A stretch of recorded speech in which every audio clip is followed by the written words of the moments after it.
JK Yadav Films present. Present by Alvela Music. JK Yadav Films. DJ Sanjeev Raj. Presented by Alvela Recording Studio.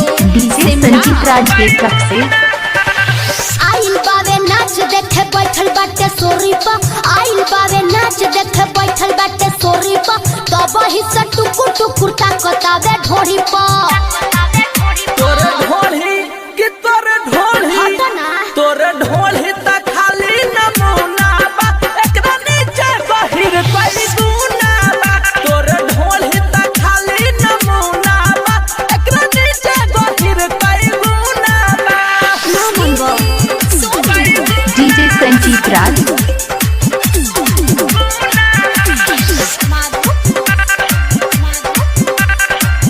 JK Yadav Films. लगे जे आई बात बाजार जय बराजा लहंगा उठा दब त मोर जय बराजा बालू धाधाइल त धले हब टुइया ओठल छोड़ा दब उतरिया भुइया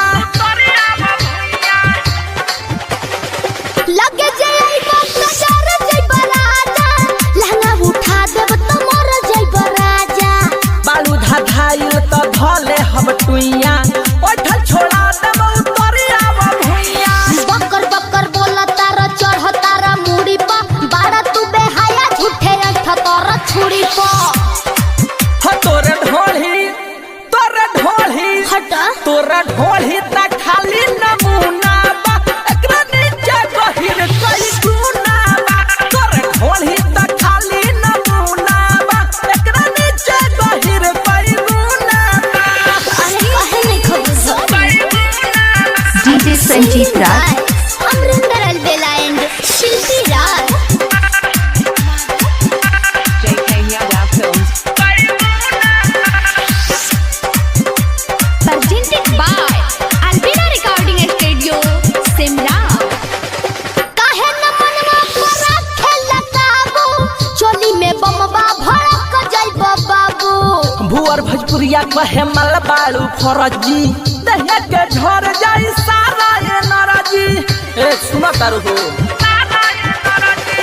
काहे न मनवा पर खेला काबू चोली में बमबा भड़क जाइब बाबू अमेंदर अलबेला कहे मल बालू फरजी दहिया के झर जाई सारा ये नरजी हट होने सट जनी रहतनी दूरी पर काट तारा घुरी बदन अंगूरी पर तोरे ढोली कि तोरे ढोली ना मनबा तोरे ढोली त खाली नमूना बा एकरा नीचे बहिर कोई गुना बा तोरे ढोली त खाली नमूना बा एकरा नीचे बहिर कोई गुना बा आइल बावे नाच देखे बैठल बाटे सोरी पा आइल बावे नाच देखे बैठल बाटे सोरी पा तब ही से टुकुर टुकुर ताकतावे ढोरी पा तोरे ढोली कि तोरे ढोली त खाली नमूना बा एकरा नीचे बहिर कोई गुना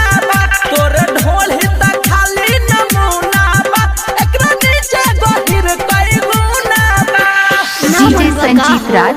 JK Yadav